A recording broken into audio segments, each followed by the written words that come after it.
Black Bear's Picnic Chapter 4. Rescue Mission.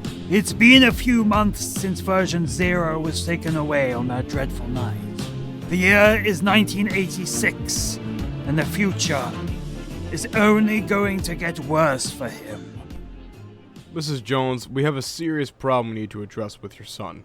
What's the matter? At the start of the year, Ethan was doing really good with his grades in robotics. He was a bright kid, even though he can be in fantasy land sometimes.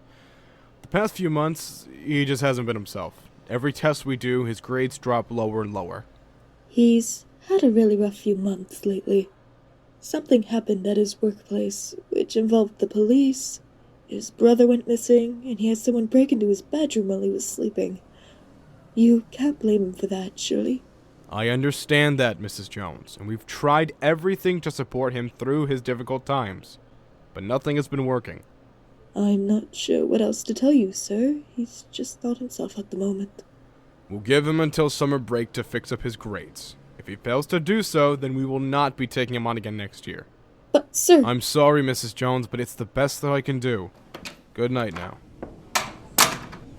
Oh, Ethan. What am I gonna do with you? Ethan's room was in an even worse state than it was before. Paper was stacked up everywhere, and one side of his wall had hundreds of newspaper articles pinned up. Old pizza boxes and soda cups were scattered everywhere. Ethan? Yes, Mom? Do you want to come downstairs for dinner today? No, I'm busy. For once, your dad has work off for 2 days. He'll be able to eat with us. But Actually, yeah, I'll come downstairs. How's this then? All of us at the dinner table together. Not all of us. How have you been then, Ethan? Fine. Are you sure? I said I'm fine. Your mother told me that you might not be accepted back to school next year? Yeah, I heard. Does that not upset you? Of course it does. Why wouldn't it? Well, you haven't really seemed as interested in robotics recently. I've been working loads on my exoskeleton, though. I'm almost finished. I meant more school-wise. Your exoskeleton looks really good. Maybe I could use it when I do heavy lifting. I mean, I'm getting pretty old now. This lasagna is really lovely, isn't it? Lasagna was Peter's favorite meal, wasn't it? Well, yeah, it was. Hey, look. I know things are tough without him, but we have to stay strong. We're a family, after all. How come you're never home, then?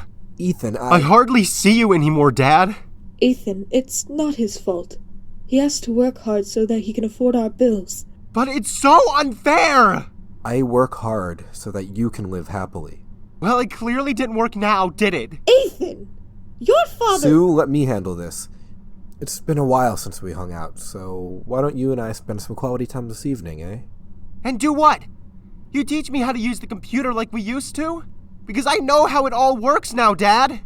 Well, remember how we talked about you learning to drive? Why don't we go out in the car? I mean, I guess so. Come on, it'll be fun. I can show you all the basics. Let's go. Fine. But not for too long. I'll be out there in a second, Ethan. Are you sure about this? Look, he's been in such a rough place recently. Maybe this'll cheer him up a bit? Alright, just... please keep him safe. I don't know what I'd do if I lost him too. No, it'll be fine. It's nice and dry out there, and it'll be really quiet on the roads at this time of day. Alrighty, you ready? Yeah? Alright, the first thing you want to do is start the engine by twisting the key in the ignition. Good. Now, it's important that we disengage the parking brake. Put it into drive, and make sure you look all around you before putting your foot on the gas, and slowly press down on it. Nice! You're doing a lot better than I did on my first try. I crashed into our mailbox within the first 2 minutes. Yeah?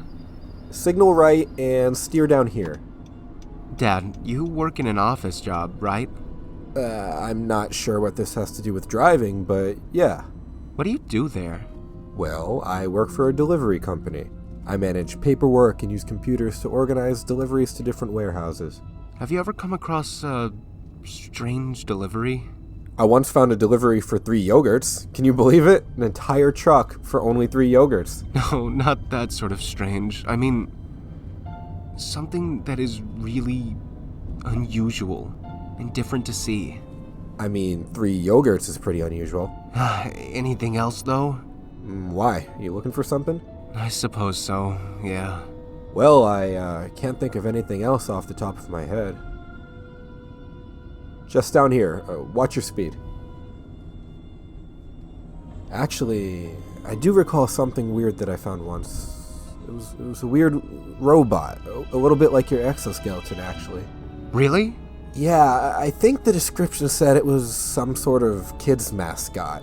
It was damaged and had to be stored in some warehouse before being sent off to a new place that had just been built.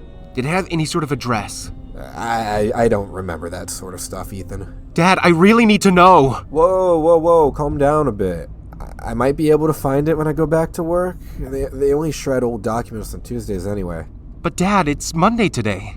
Could we maybe go there now? I mean, I suppose we can.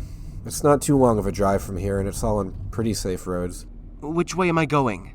Left here. Take it slow and remember, mirror, signal, maneuver. I can't believe I'm going to work on my day off. Don't even worry about parking. We're only stopping for a second. Should I come in with you? I think it's best you wait here while I quickly run in and get it. It's probably in my desk drawer somewhere. Got it. As Ethan sat impatiently waiting for his dad, he looked around the area. His dad's workplace was pretty big. The building was fairly tall and went up about 10 floors. The parking lot was lined with various branded delivery vans. They were all different colors, with different company logos on them. I've never seen so many different company vans before. George's Clothing Department, VA Party Co., Fazbear Entertainment, Crafty's He finally noticed, parked right next to him, was a Crafty's Crafts delivery van. Oh my god! No, not here! Not now! He couldn't be spotted by Chris out here, especially when his dad was nearby. He ducked down, avoiding the sunset light that beamed through the windscreen, and frantically scanned the area to see if he was lurking around. He must be inside. Thank God. Ah! What incredible luck I have finding you here, Ethan. Let go of me! Funny, you were next on my to-do list. I might as well deal with you now since you're here. Ugh! Why would you leave me alone? It's not me. It's Crafty-HQ. You've seen things that nobody is supposed to know. Well, what do they want to do to me? Remember Adam? Oh! Right. You're not getting away this time. Chris lunges forward and pushes Ethan onto the side of his car. He held back Chris's arm, which held the activated taser, forcing it down onto him. Get off me! Just accept your fate, Ethan. Embrace the world of Crafty-HQ. It's your future now. No matter how much you run, no matter how hard you try, it'll keep following you like a shadow. Chris shoves Ethan down onto the concrete, causing him to scrape his knees and arms. What the? Get your hands off my son. Another contender wants to enter. Roll up. Roll up. Don't be shy. Crafty-HQ accepts all. I mean it. Get out of here. Ignoring his warnings, Chris slowly steps towards a wounded, worn-out Ethan, who lays on the concrete. He raises his taser once again. Don't you take one more step towards him, sir. Become part of the family, Ethan! Oh!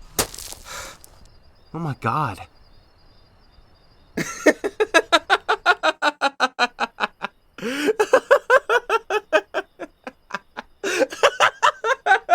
What the hell is wrong with you? I didn't think your family would get in the way this much. I'll tell your little black bear friend that I said hi, Ethan.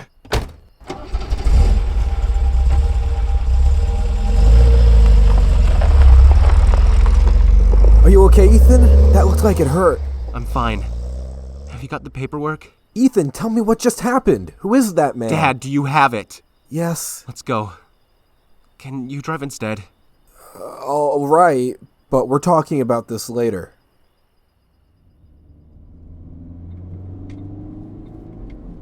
Just down here, Dad. Is this the place? Well, it looks like a warehouse to me. A pretty run-down one at that. Are you sure we should be doing this? Dad, I really need that mascot. I know it sounds completely bizarre, but I've been looking for it for months now. Is it to do with your boss? He's not my boss anymore, but yes. All right, but I'm only doing this because your safety's on the line here. I still don't understand why you won't just talk to the police about this. I only called them to get the place shut down. Other than that, they aren't gonna help. There's only one way I could shake them off of me. Them? I thought it was just one guy. I don't even know how many people could be after me. It could be 1, it could be 100. I have no idea. So what are we doing? Are we just gonna go in there and ask for it? It's worth a shot. Ethan and his dad both walk into their old warehouse. Ahead of them was a musty corridor with white bricked walls. Air ducts and cables lined overhead, and shelves full of junk were against the walls. To the right was a young man with a light blue dress shirt, along with a big friendly smile. He was sitting behind a kiosk in an office, which had boxes stacked up everywhere. Excuse me, sir. Oh, hello, sir. What can I do for you? Hold on a second. Why do you have a kid with you? What? Well, I mean, if you're out doing deliveries, then how come you brought your kid with you? Oh no, I think you're mistaken. I'm not a truck driver. I'm just here to... I mean, yeah, I was halfway through my deliveries, and I never realized he was in the truck with me.